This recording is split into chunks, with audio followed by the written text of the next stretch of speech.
Pakar psikologi forensik Reza Indragiri Amriel menganalisa hasil debat Capres pertama yang digelar KPU, Selasa 12 Desember 2023 malam. Dari hasil debat tersebut, menurut Reza, hanya Capres Anies Baswedan lah yang berani menyentuh 3 kasus hukum yang melibatkan oknum kepolisian. Reza kemudian menuliskan analisanya jika Anies terpilih menjadi Presiden RI mendatang. Berikut hasil analisa Reza yang diberi judul, Siapa Kapolri Pilihan Anies, yang diterima redaksi podcastnews.id. Rabu 13 Desember 2023. Ketika Ganjar dan Prabowo merasa ngilu menyentuhnya, pada debat di KPU semalam, Anies justru eksplisit menyebut 3 kasus hukum. Pertama, penembakan terhadap anak-anak di tengah aksi demonstrasi pendukung Prabowo. Orang tua korban bahkan duduk di belakang Anies. Kedua, penembakan terhadap anggota Laskar FPI, atau dikenal luas sebagai kasus KM50. Ketiga, tragedi sepak bola Kanjuruhan. Ketiga kejadian memilukan itu sudah dianggap final. Final dalam arti terlupakan maupun sudah ingkrah putusannya. Tapi Anies malah mendesak negara mengusut tuntas ataupun melakukan investigasi ulang.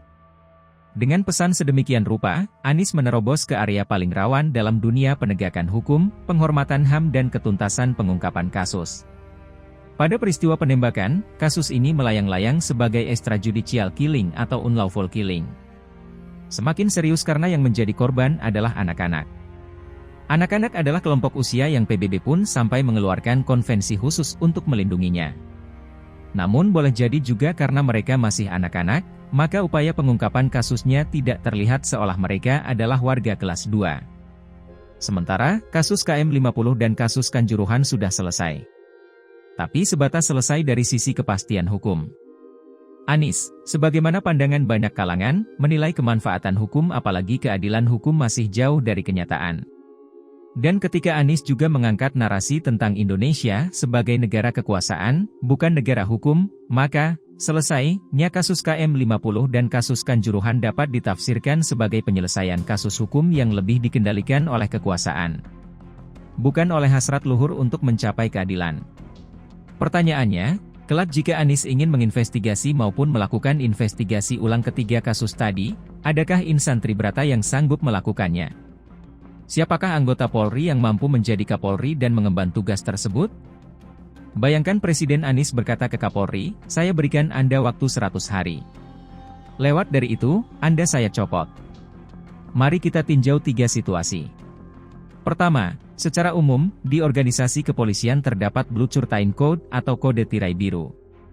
Ini adalah subkultur menyimpang yang ditandai oleh kecenderungan personel kepolisian untuk menutup-nutupi kesalahan sesama kolega. Kedua, sekiranya fakta tentang faksi-faksi di institusi Polri adalah benar adanya, maka potensi obstruction of justice dari internal Polri juga bisa menjadi batu sandungan bagi Kapolri mendatang. Ketiga, dalam praktik di sekian banyak negara maju, ketika terjadi misconduct, lembaga kepolisian dihukum dengan keharusan membayar police misconduct compensation. Alhasil, jika investigasi ulang atas kasus-kasus dimaksud menyimpulkan telah terjadi police misconduct, maka betapa besarnya ganti rugi yang harus dibayar oleh Polri. Berangkat dari 3 situasi tersebut, tampaknya, mencari Kapolri, akan menjadi agenda yang lebih berat bagi Presiden Anies ketimbang memberikan tugas kepada Kapolri. Berat bukan berarti mustahil. Tetap harus dipompa keyakinan bahwa jumlah polisi yang baik lebih banyak daripada polisi yang tidak baik alias oknum. Jadi, asumsikan nantinya pasti ada jenderal yang cakap dan bernyali kuat untuk melaksanakan perintah Presiden terkait 3 kasus tadi.